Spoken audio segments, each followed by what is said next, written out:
All right, Jesse on Fire, welcome back to the channel. Now, I'm settling into a recording session. I'm going to do a bunch of videos, but this first one, we're going to talk about Aljamain Sterling, that situation with Sandhagen and Jan and Aljamain and all that stuff. But before I get into that, I'll tell you all the videos that I'm doing today. I'm going to do 2 videos on Jesse on Everything. If you don't follow me on Jesse on Everything, I would suggest you at least go give it a run. If you like this content, that's a better channel where I talk about everything else. Also, if you don't follow me on Instagram, can you guys do me a huge favor and go follow me on Instagram?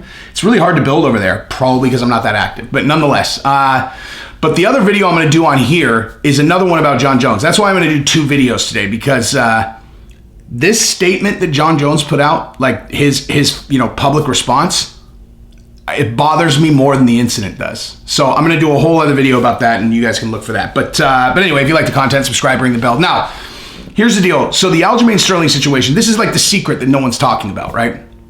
That this is a blessing in disguise, right? I mean, it sucks for Aljamain, obviously. Like, look, here's the thing. He has the belt. Now, I want to go back really quick before I even get into the current situation and talk about what happened with Peter Yan again, right? So Peter Yan was... Here's the like, I know the narrative. I even talked to Eric Nixick about it, and like even those guys, I think the narrative is that Aljamain was fading and Peter Yan was coming on, and that certainly was true.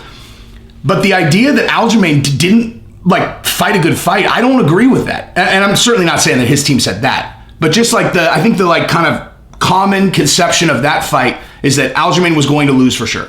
Now, whether that's true or not, I don't know. What I can say is Aljamain looked excellent in that fight. I think he figured out the way to fight against Peter Yan, which is to disrupt his rhythm, right? Peter Yan he has a beautiful style. He's a killer, but he likes to pick his spots. And so if you can break his rhythm, that's the best way to kind of, to fight against him. And I think Aljamain did an exceptional job of that in the first couple of rounds. He just got tired, right? But then he took a blatantly illegal knee. I mean, it wasn't like, oops. I mean, it was just overtly illegal knee, and he got blasted. And then people broke his balls about laying around and taking the W. Now, again, this is one of those things that I don't think people are objectively looking at that situation, right? Because there's still this way of looking at the fight game as if you're looking at like 2 guys fighting behind a school and there's nothing but honor at stake. This is just about see who's the man, like who's the toughest guy. It's like, well, yeah, it's about A, who is the best, B, who's the toughest, and that factors into the best. But that's not the only things that are going on here. We're adults. These are, I mean, not we, but they are adults, right? This is a grown-up game. There are a lot of other things going on aside from who's the toughest. And primarily, we're talking about money. We're talking about the belts, right? If someone like when Diego Sanchez took the shot from Pereira and he took the W, you got a $100,000 win bonus because of that. Okay, like yeah, I know. I'm sure he would really love the respect of Instagram, but I think he would love $100,000 more.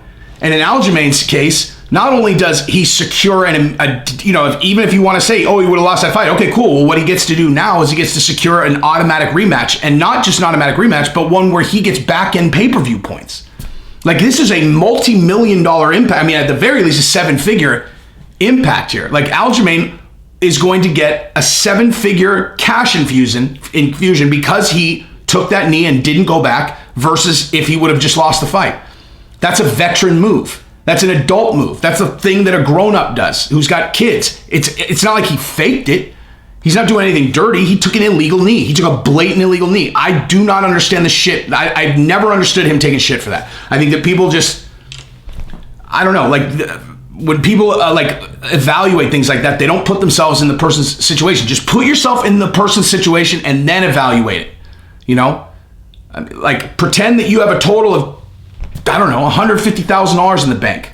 And then you take an illegal knee like that. And it's like, hey, listen, you're going to get an extra $1.5 million and a rematch if you just, take the shot and say you're done for the night, especially when you're exhausted.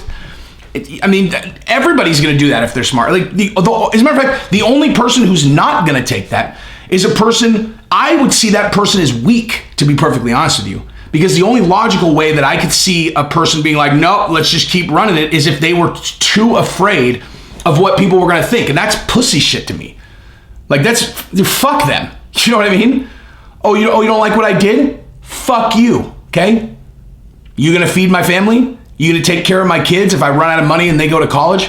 Fuck you, Instagram. Fuck you, person with whatever opinion you have. Like that is like, if a person goes back in because they're concerned about what everybody else thinks, that's the most chicken shit thing there is. So Aljamain has always gotten a pass from me on this thing. But as it relates to the fight, right? Like now you're back in the fight game and you're talking about, let's shake out the 135 pound division. And you got Peter Yan, and you got, does anyone really, like, is anyone like super fired up to see that fight again? I mean, I am, but primarily because I really like Aljamain and I really like Yan, and I always root for anybody that's on Eric's team, the Extreme Couture guys. So like, I really want them to win. But it's not like, man, that's a matchup I really need to see again type of deal. So like, if it gets postponed, it's not the end of the world. I'll tell you a fight I really do want to see though, is I really want to see Sandhagen fight Yan. And you got this weird thing because Aljamain ran through Sandhagen. Okay, now I mean Sandhagen said that he really like ran through him, like submitted him in very, very, very short period of time.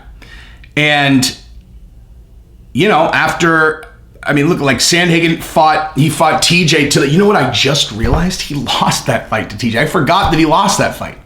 That's crazy. Why didn't they give TJ? Oh, because TJ's hurt. TJ's hurt. That's why he got it. Anyway, but so, like I'm way more excited to watch Sandhagen fight Yan than I would be to see anyone else fight any other. To me, the most exciting fight at 135 pounds that doesn't involve O'Malley just because of the kind of hype factor is this coming fight right here. So I'm fired up, dude. I mean, look, that's a great matchup. Like that is a great matchup. And you look at how Peter Yan fights. He's a kind of guy, kind of fights like Holloway, where he in his approach, where Holloway, I've talked about this a million times, I don't know, but if you're new to the channel, Holloway is fighting at 60% for the first, unless he's fighting against Volkanovski. But normally he's fighting at 60% for the first 2 rounds. And then when he gets halfway through the third, he goes to 100. Because he knows he can keep up with you or even beat you at 60%. And so that's all he's trying to do. And then when you get tired, if he's still got 100%, he'll obliterate you. Like obliterate you. As he has many, many times. If you actually go back and watch his fights, watch. He's holding back in the first couple rounds. Now, the only time I've seen him not do that was in the second fight against Volkanovski, where because he did that in the first fight, he probably thinks that that's why he lost the decision, which might have been. And so I even said before that fight, I was like, I think he's going to come out swinging right out of the gate, and he did. And then he got tired in the back 3 rounds. So, but that's how Peter Yan fights also. And Sandhagen, man, you hold back on him, he's a killer, dude. He's a killer. I think Jan's probably going to be a favorite, of course, because you haven't really seen a chink in his armor. Like, you haven't seen him hurt. You haven't seen someone, able to really put it on him. But Sandhagen is super dangerous, man. He's super dangerous. And you got to keep in mind, that fight that he just lost against TJ, like, it's TJ Dillashaw. TJ Dillashaw was heads and above anyone else in the division prior to popping EPO or going down to 125 and, dehydrating himself so much that he got knocked out when someone flicked his ear. You know what I mean? So that's kind of the secret, I think, of this Aljamain Sterling thing is like, this is like the best case scenario. And then, whoever wins, then Aljamain comes back and you get to really iron out who, and then it's, champion against champion. And it's, I don't know, I think that's cool. So I'm excited. I think it's a good situation. Anyway, I'm about to go record some much more serious video. This John Jones video is going to be, yeah. But seriously, go follow me on Instagram, please. And then check out Jesse on everything also.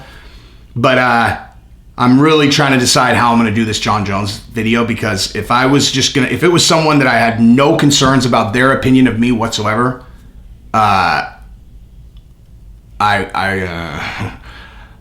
would say some things that I might regret, And the video I did, you know what? I'm going to save it for this video. Anyway, love you guys. Subscribe to the channel. Ring the bell. Peace.